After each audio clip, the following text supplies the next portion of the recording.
Hatchlings, it's DragonFeather and welcome back to the channel. And on today's episode, I wanted to share something a little bit different with you guys. I wanted to start this series called DragonKin Dream Diaries and just dream diaries in general, and just share with you guys the dreams that I've had that have been really prominent and profound in my practice and along my spiritual journey. Unfortunately, it's really hard to find any valid information on DragonKin or other kin that isn't hating on the community. And since the last video I made about DragonKin, I made it into a cringe compilation. I figured I'm doing something right. So I wanted to go ahead and share some more with you guys about my DragonKin journey and how dreams have played a huge role in for me discovering that I am DragonKin and kind of coming to terms with being DragonKin. So I've had so many dreams about me being a dragon and me shifting into a dragon, and this is known as dream shifting. There are many different kinds of shifting for Therans and other kin, but for this video and this video series in particular, I'm going to be talking about dream shifting, and this is when you shift into your kin type in your dreamscape or in your dreams. This is something that is fairly common and honestly is one of the better ways to connect, in my opinion, with your dragonkin or your other kin self. And this works for Therans as well. Some Therans will transform into their kin types as well in their dreams. A long time ago, this has taken place over years, and I've had so many dragon dreams throughout my entire lifetime. So I'm just gonna kind of share different ones throughout, the ones that were the most prominent to me and the ones that were the biggest deal. So I guess I'll start with one of my favorite ones, and this is when I want to say this dream took place about maybe 2 or 3 years ago, but it was very vivid and it was a lucid dream of mine. I really often lucid dream, especially since I've become a vegan. Ever since I've been vegan, I lucid dream pretty much on a weekly basis, if not on a nightly basis. Sometimes if I go to bed, if I'm really super tired, I'll just sleep all throughout the night and I won't really remember my dreams, but for the most part, every morning I remember at least one dream that I've had, and more often than not they are lucid. That has just been my experience, and this isn't going to be for everybody, and again, some people don't even have dreams or don't even remember their dreams, and that's totally fine. This is just for my experience along my journey. My dreamscape has been a very important place for me in my practice, and when I was more of in the closet, I would make my ritual space and my space to practice witchcraft inside my mind, and before I would go to bed I would just really intensely visualize the atmosphere or the place that I wanted to create, and then very often I would actually end up falling asleep and dreaming in that place that I created before I went to bed. And this has been kind of a way for me to train myself to lucid dream. Everybody has their own methods, but that's the one that's worked the best for me. And so the dream that I'm going to share with you guys takes place a few years ago and was a huge deal for me discovering I was DragonKin. In my inner realm, I have this place that I call the Crystal Lake. And I'm not going to tell you every detail about my inner realm because it's very personal, but I'll just leave you with that. And it's this natural pool in the middle of a forest that's just outlined by all these crystals, and it's a very deep pool that has caves and canals that go into these caverns that are just full of knowledge and full of magical shit. Pretty much if you swim all the way down and swim through the crystal lit caverns in there, but the crystal cave has been the #1 thing for me in my practice. And it started with me listening to this online guided meditation that I'll link down below if you're interested in checking it out, called the Crystal Lake Guided Meditation. And I forget who the YouTuber is, but she makes guided meditations for astral projection and lucid dreaming a lot, and also just for easy sleep and stuff. And so I was hooked on this fucking meditation, and I would listen to it every single night, and I crafted the basics of my inner realm that way, and this is kind of where I feel my soul comes from. Keep in mind that this is all it's a personal thing. This is something that you create in your mind, in your head, for you and no one else. And the only reason why I'm sharing it with you guys is because I think not a lot of people really talk about this, and it's really important to exercise our minds and exercise our ability to create dreams when we're asleep, because it can very much benefit us in our real day-to-day mundane life, and it definitely has in mine. And so after creating this crystal lake, I would occasionally have dreams here, and one of the dreams I had was me stumbling upon this crystal pond, right? And it's this beautiful lush green forest, almost tropical, mostly evergreen. There's crazy animals there that don't exist on Earth, and like it's very much a mythical forest. And then this huge crystal lake is just in the middle of this clearing with all these trees like covering the sky, and like there's like these waterfalls that are falling over, just like these giant crystals growing out of the ground. Like basically just imagine giant freaking like quartz towers, you know, like except it was like more like amethyst and like citrine and like all the pretty colors and like aura quartz, even though that's not fucking natural, but that's what it is in my dream. And the cool thing is about your dreams is that there's no limitations except your imagination. So that's my favorite thing That's my favorite thing about lucid dreaming and about dreamscaping and any of that stuff. I was just my human self, and I wasn't wearing anything.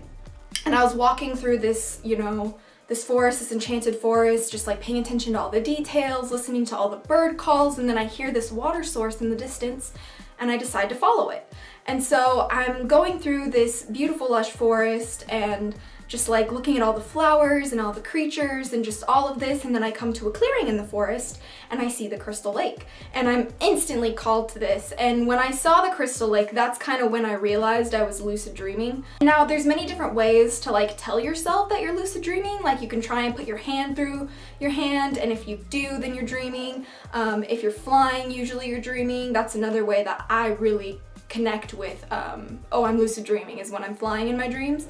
And that's pretty much the only way for me to fly as a dragon, being DragonKin, so that's normally when I do fly, apart from astral projection, but I'm rambling now. So when I came to this clearing in the forest and saw this crystal pond, I realized, I was like, this isn't real, this is a dream. Cause like, you know, aura quartz don't really just grow out of the ground naturally, and you know, crystals don't naturally really glow and light up a pool in a bunch of different rainbow colors, so that was a thing. And the thing that I love about this crystal guided meditation that I mentioned earlier is that as I was falling asleep to this, it very much set a stage for my dreams. And I want to say that this crystal lake meditation is for astral projection. I don't remember, but it definitely was key in me learning how to lucid dream and finding my inner realm that really ties to me being DragonKin, where I do have dreams on the regular. And so as I approached this crystal lake, there was all these beautiful colors swirling just from the light of the crystals down below, and I could see how deep the crystal pond was just because of how like illuminated these crystals were, very, very deep in the cavern. That kind of like lighted your way to the different canals and underground tunnels that go further, but that I won't go into that part in this dream. Maybe I will in another dream. Leave a like on the video if you want me to like tell you the series of me explaining my inner realm through having dreams there. It's a really, really big part of my practice that I don't really talk about, but I feel like I should because there's not really good info about DragonKin, and this is like huge to how I discovered I was DragonKin. But anyway, I'm getting off topic. I cautiously like approach this crystal lake and I dip my toe in. And when I dip my toe in, the moment I go into the water, my toes turn into dragon talons. And so when that happened, I was like, whoa, like what the fuck, that's not real. And that was like, bam, bitch, you're lucid dreaming. That was like just confirmation, because when you stick your hand or your foot in water, you don't transform into a dragon, my dudes. After that, I slowly got into the pond, and each time I took a step deeper and deeper, my body would transform into the DragonKin version of myself. And this was really, really powerful for me, discovering I was DragonKin, because when I meditate, you know, and I try and connect with my higher self, it's not as vivid and it's not as easy for me as dreaming would be. And whenever I do dreams, I don't like, I'm going to dream about this, you know what I mean? I've never really been that way. I've just kind of like let it flow, and it's like I remain open to the experience if it happens. If not, it's cool.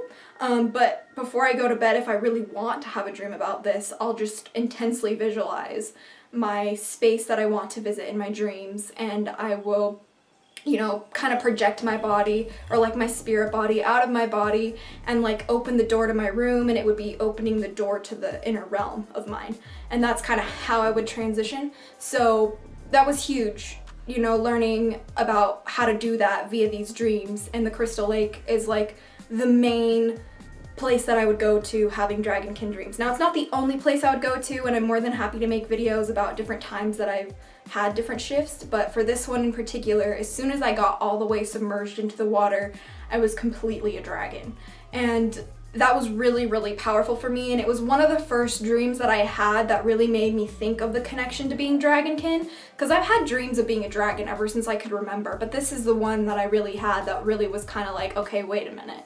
Like, this is a little bit more than just a regular dream. Like, this is something else. Like, this is something, my mind is trying to tell me something right now. As I was, you know, this dragon form, I was like just melting into the water and becoming one with the water and feeling, you know, my wings being released and my tail being released and my talons coming out and my scales covering my body and my horns growing from my head, and like I just felt complete. I just kind of like laid there in this water and just like allowed myself to experience feeling what it would feel like to have consciousness inside of a draconic body. And that's something that we won't really see on this planet. You know, our planet doesn't support physical dragon life, though I'm sure it's been debated that it could have existed in prehistoric times, but I'm not here to talk about that. I'm here to talk about the likelihood and the reality of feeling what it would feel like to have your consciousness being housed within a draconic vessel. So that was something that I really enjoyed, and as I sank lower and lower to the bottom of this pool, I could breathe in the water. This is something that was really important. The water was very comforting temperature, it wasn't cold, and I could fill my lungs with it as if it were air. And this has, for the Crystal Lake in particular in my dreamscape, like no matter what form I'm in, if I'm like in dragonkin form or human form or whatever the hell else I'm doing in my dreams, I could always breathe in this lake, and that was just a natural property of this water, which is really, really important to me because it reminds me of being air and water, which are both my strongest elements, even though I'm really trying to connect with both earth and fire so I can be more balanced all around. But as I was sinking, I started to get closer and closer to these glowing crystals, and I started to swim around, you know, using my wings to like propel me forward. That was so much fun. Using wings to swim was just like, never thought of it before, fucking loved it, totally down for that, always gonna be down for that. And I was just exploring the vast depth of this pool and going to the sides of it and seeing the crystal towers that were growing like in the middle of the pond, and it was just beautiful, you know. And then as I swim up to the surface and I pop my head out, I start to become human again, and that's when I woke up from the dream. Now, it was really, really beautiful and something I remember so vividly, like the back of my fucking hand, like it was so real, and like I was like creating the dream, like I wanted to swim down, I wanted to, you know, explore the crystal, like at the crystal interior of the lake and all of that. Like I wanted to explore that, and the moment I turned into a dragon was the time I realized I was lucid. And it's not going to be that easy for everybody. Perhaps it'll be easier for some people to realize that they're lucid dreaming. It's really just a matter of personal practice. Although if you want to use lucid dreaming to get in touch with your kin type, I really recommend adopting a vegan diet and cutting out anything that's going to calcify your pineal gland, which is a little tiny gland we have inside our brains that produces serotonin and melatonin, and this is going to help you dream. And this is what regulates your sleeping. It also has rods and cones like our eyes do. It's the only other place in our body that has rods and cones, and it is considered to be the physical third eye that we have. So take care of your pineal gland. If lucid dreaming is something that you are interested in, drink plenty of water, cut out any sort of dairy, cut out meat products, cut out eggs, eat high nutrient dense foods like watercress and cacao and blueberries and kale and wheatgrass and cucumbers and all of these things. You want to really eat all of the dark green vegetables. Those are going to help you have lucid dreams and help you decalcify your pineal gland as well as detox your body in general. Your pineal gland is also regulatory of producing DMT. Yes, our bodies produce DMT naturally, and that is how we dream. It's very important in our sleep cycle. So if your sleep cycle's fucked up, you might want to consider making it a little bit better. Those are just some tips though. If you are interested in using your dreamscape as a way to connect with your kin types, it is my favorite way to connect with my kin type and is the easiest way for me to do so. Again, this is just my personal practice, and I wanted to share my experience with you guys in this new series called DragonKin Dream Diaries. I'm super excited for it, and I hope that my dreams help share my journey with you guys. If you guys are interested in learning about DragonKin and are having a hard time finding some good sources, I really want to help make some good concrete sources for you guys to reference for DragonKin. Can't really speak for any other kin type because I'm not any other kin type, but for dragons I can do it. So I hope you guys enjoyed this dream diary video, and if you would like to see more, please leave a like. If you want to see more, if you want to hear more of my dreams that don't necessarily just relate to dragons, please leave them down below. But I have so many different types of DragonKin dreams that I have had in my lifetime that I would love to share with you guys. So just leave a like and comment down below if that is something you are interested in, or any other suggestions you have for the future. But thank you so much for spending some of your day with me today. It means the world to me that you clicked on this video, and I really hope that you enjoyed coming along the journey with me while I talk about being DragonKin, because it is kind of a controversial topic. I don't understand why. For the record, I am 125 million% human, okay? My physical being is a human, and I don't know how to fucking tell you guys that. It's just my essence and my soul that I feel is a dragon, and it comes from the stars.